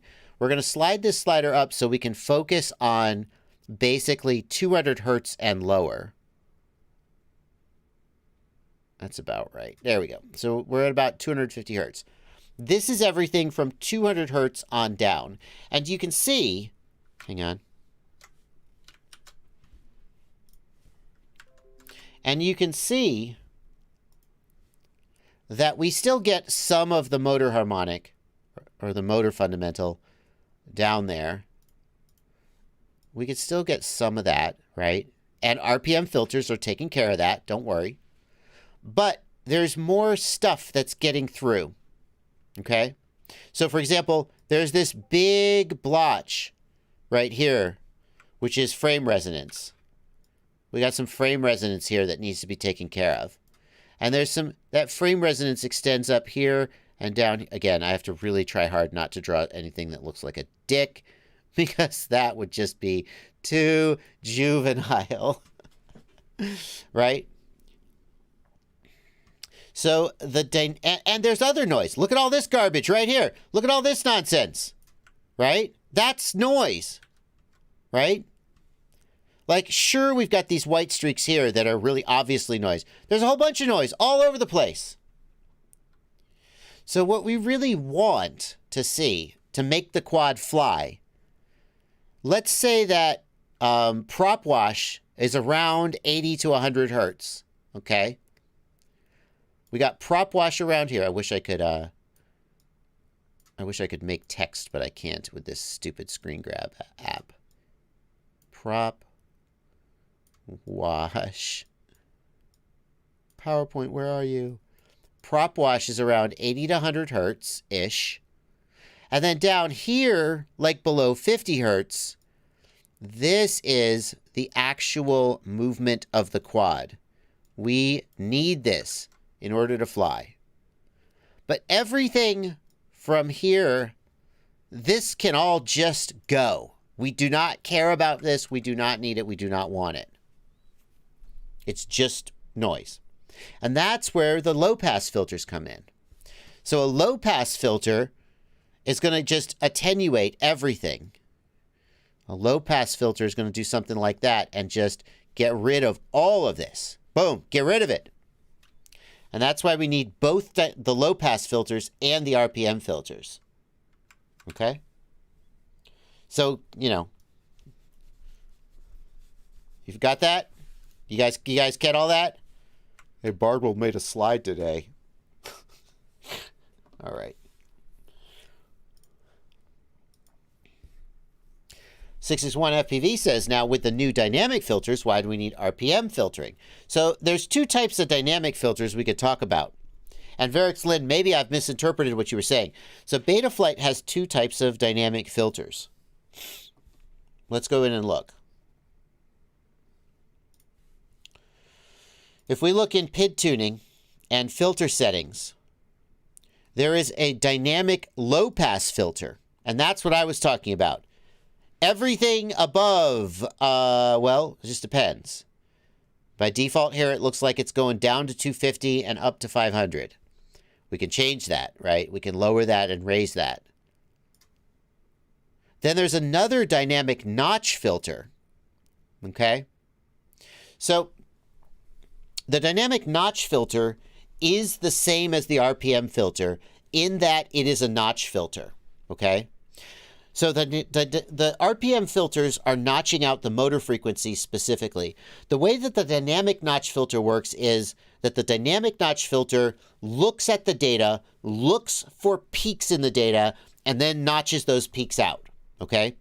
The problem with the notch filter, the dynamic notch filter, is that it can only be so precise, and it's always a little bit delayed because it's looking at the data, thinking about the data, going, oh, there's a peak right here. I'm going to notch that out. But by the time it does that, there's just a little bit of delay. It's just never perfect. The RPM filters, but before the RPM filters existed, the dynamic notch filter's job was to filter out the motor RPMs. But the RPM filters do it better because the RPM filters get the actual motor RPM directly from the ESC, and then they know the frequency to filter. They don't need to look at the data and think about the data and figure out where the motor peak is. They just know the frequency. So the RPM filters took over the job of the dynamic notch filter, which leads to the question, why do you need the dynamic notch? Originally, I thought you were talking about dynamic low pass. But so the dynamic notch is still useful because you remember that frame resonance that we had? The dynamic notch can pick up the frame resonance and now target that. And that is why when you enable RPM filtering, the parameters for the dynamic notch, Betaflight automatically adjusts them. By default, the dynamic notch, look, it's looking between 150 and 600 hertz, a very wide range of frequencies. And this setup here is targeting the motor frequencies. But if we go into the motors tab, and we enable bidirectional D-shot, do you see that it's changing the dynamic notch filter settings? And now if we go to, oh, we need to save and reboot.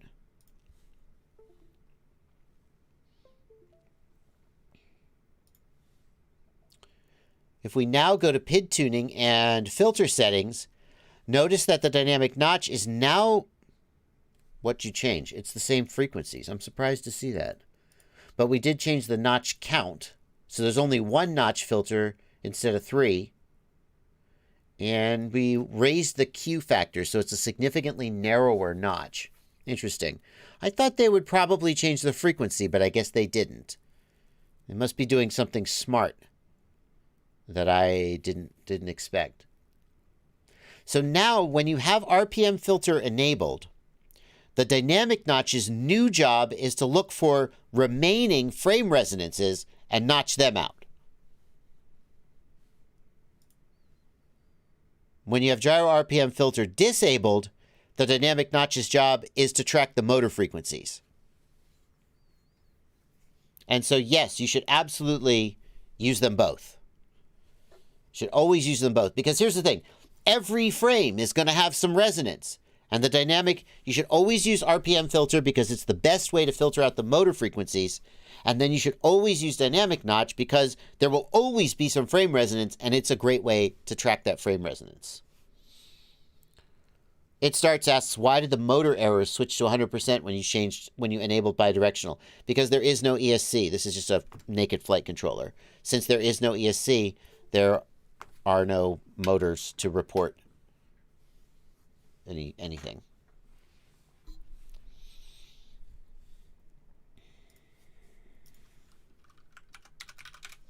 Let's see if we got that email from Fileronymous. Yes, I think we did. And we've got a video here from Fileronymous. Project Antares, Evolution of the FPV Experience. What do we got here? All right, I'm not going to play your music, just in case it's... So this is an augmented reality FPV experience. It looks kind of cool, but I kind of can't tell what I'm looking at. AR combat. So it's basically like Velocidrone combat in real life. I mean, I've seen some aerial combat systems. I'm curious how you are drawing this on the screen. Let's see. I see. Oh, wow, that's a big unit. That prototype is pretty honkin' big. Very cool, though. UART enabled. How does it... What? Any craft type, analog or digital. Where does the video come from? Where does the AR video come from? And how does it track the other aircraft? Very interesting stuff. Looks like it's HDMI. If it's injecting into the HDMI feed, does that mean it adds 16 milliseconds of latency? Minimap radar. Does it have GPS on board? I have so many questions about the technical implementation here. One thing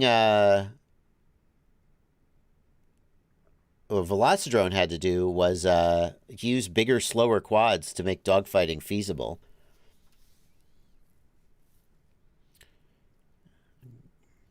I'm going to guess it's pretty damn hard to hit something on a 5-inch. That's very interesting, Flyeronymous. I would love to know more. Maybe you should email news@fpvknowitall.com to talk about it. It's very interesting. It's cool, but I can't tell how much of what you're showing is reflective of the user experience and how much is kind of marketing. So I'd love to know more. I'm not 100% convinced that what I'm seeing in that video is exactly what I would see if I were to have the system in my hands. There are technical challenges, like the location of the quad has to be tracked, okay? To do augmented reality like this. If you're tracking with GPS, then your update rate is 10 hertz, right? At most. Is that enough? So there's more going on. Either there's more going on here that is really clever, or that doesn't reflect the actual performance of the system. Very interesting.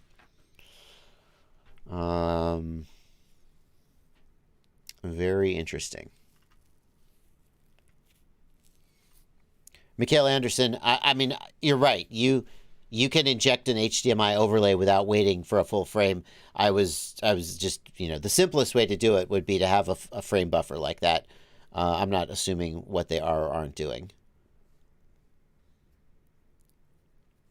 Anyway. Very interesting. It looks interesting.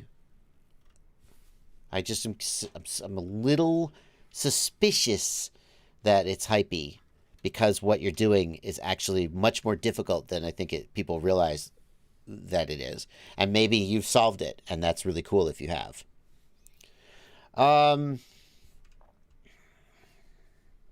Ferrex Lin, thank you for 25 more Hong Kong dollars. Thanks for your help. I've learned a great deal today. Also, thanks for help on Reddit about BLHeli32. Oh, I answered a question about BLHeli32 on Reddit for him. Oh, that's nice to know that's you. DDOT, thank you for 5 Canadian dollars. Is there anything you recommend changing right away when flashing Betaflight 4.3? Oh, that's an interesting question. New options you must check. Didn't I make a video about that? No. I guess I didn't.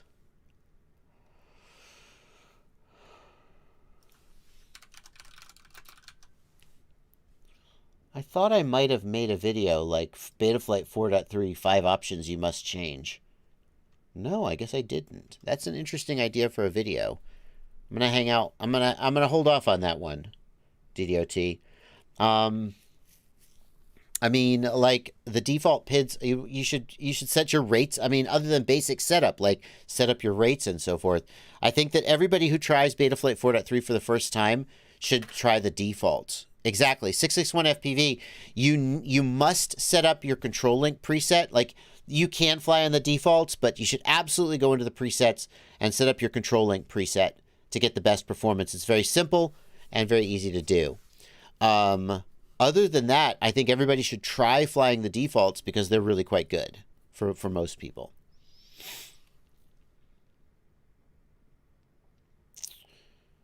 Yeah. All right. The defaults are quite good. Athix asks, have you seen the new HD0 3D model video? Yes, I have. It's very exciting, isn't it? HD0. That's Madstech did that, didn't he? Madstech had a video about that. There's a new rendering of this receiver that HD0 is working on. You can go check out Madstech if you want more info. Ryan Quellet, actually, sorry, I got it from Madstech, but it looks like Ryan Quellet was the one who posted it. Sorry about that. Hello, Ryan. HD0 VRX preview. We will be talking about this on the news this Tuesday. This is a render of the upcoming HD0 VRX that they're working on. No built-in patch antennas, so you can adjust the antennas as you see fit. Antennas can be mounted to rail slots, which are molded into the case.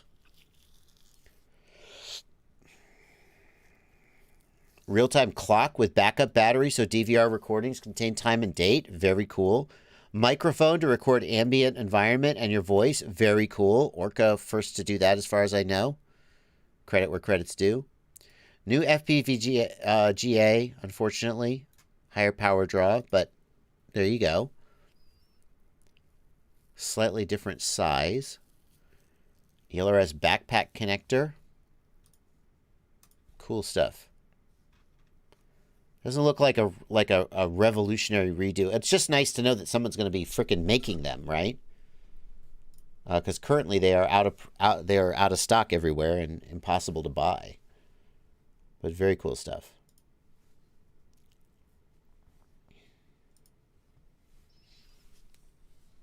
Of course, the goggles are coming. The goggles are coming in, like, beta testers are supposed to get the promised HD0 goggles around the May timeframe, I think. Yeah. Is there a preset for dynamic crossfire, says Brian Waller? That's not possible, Brian. All of the presets are based on a fixed update rate. If the update rate changes, then the preset won't be right. So you can choose you basically pick your poison. You can set the preset for the highest rate, and then when it goes to the lowest rate, the filtering will be slightly wrong, or vice versa.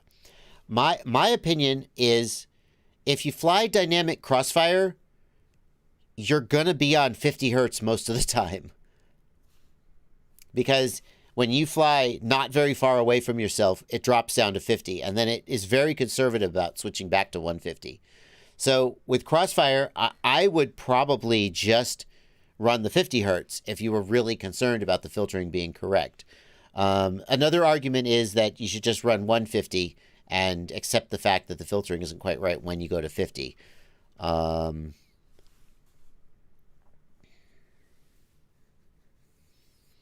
you use diatone Roma gear with Betaflight? Asks Sam Sparks. Yes, absolutely.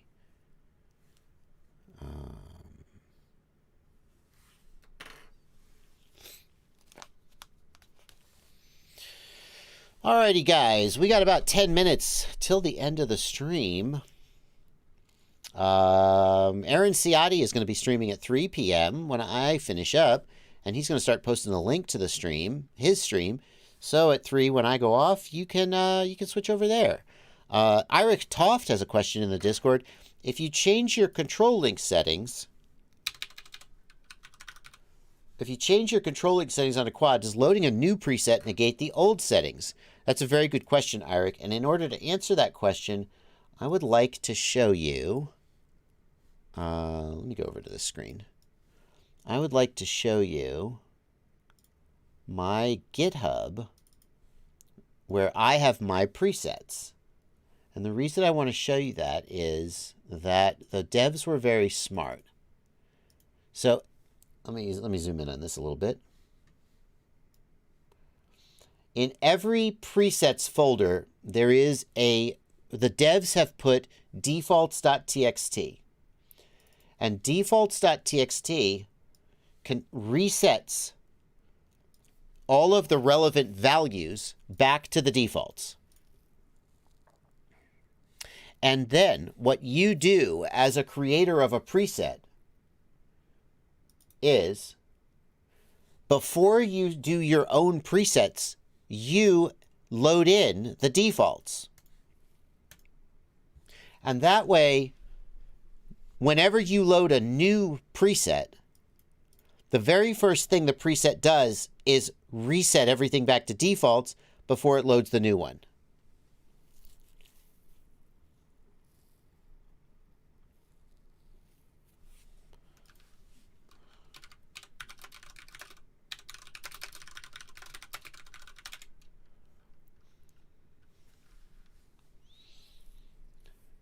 So, Eric, to answer your question, assuming the preset author has done the right thing, which is to include the presets first, or to include the defaults first, then it should reset it back to defaults. And any Betaflight preset should do that, but if you're on a private repo, they may not know to do that. Nevertheless, you can always just look at the file and see for yourself if you're not sure.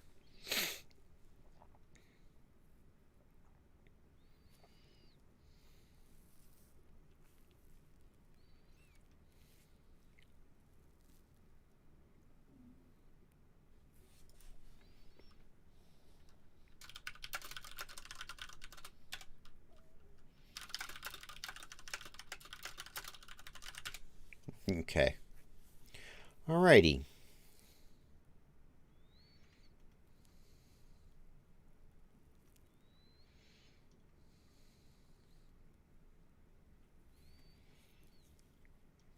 Daniel Harmon says, if you like the factory tune on your Nazgul,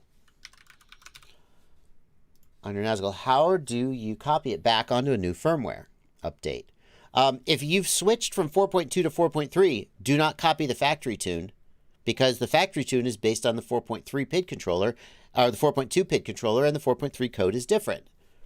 If you decide to take your Nazgul and switch it from 4.2 to 4.3, you will have to start over with the 4.3 default PID tune, unless someone develops a PID tune for the Nazgul on 4.3. Don't copy a PID tune between major versions of Betaflight, 4.2, 4.3, 4.1. Don't copy a PID tune between them.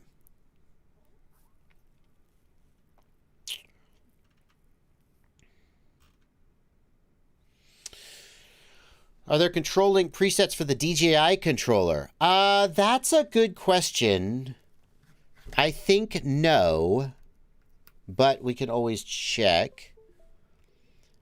Now, DJI, if you're using standard S-Bus, then yeah, I think they're... I mean, I would think the default would be fine for that, but let's... No, not the wiki. Hello. Stop that. Stop that nonsense. Preset sources. Betaflight official presets make active. Okay.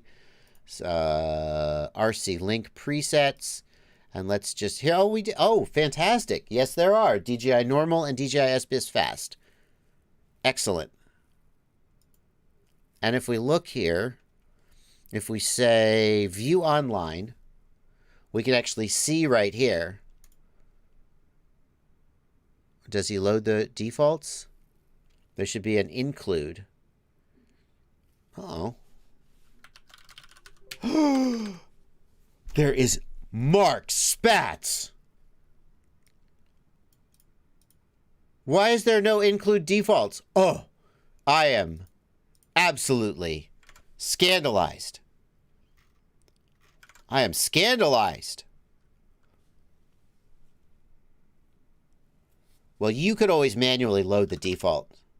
Here, reset RC related settings. Reset all RC link settings. I guess not. I guess not everybody loads the defaults. So Eric Toft, going back to your question, you could always manually do it, of course. There you go. I guess they don't always do it. Do any of them do it? When Limon showed me how to make presets, he said, always include the defaults first. I was like, okay. Yeah, here we go. Exactly. Exactly. Exactly. Okay, it's just the... maybe Mark Spatz has left that out for a good reason that I'm not aware of, but I would expect it to... I would expect it to be included. Anyway, there you go.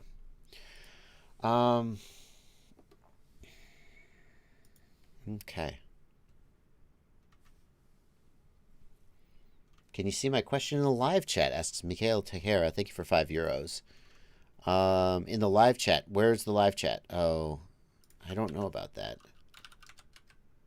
Let me see if I can find you, Mikhail. I only see your super chat, Mikhail. I only see your super chat. Let me search in the... Let me see if I set it to live chat all messages. Discord. Okay.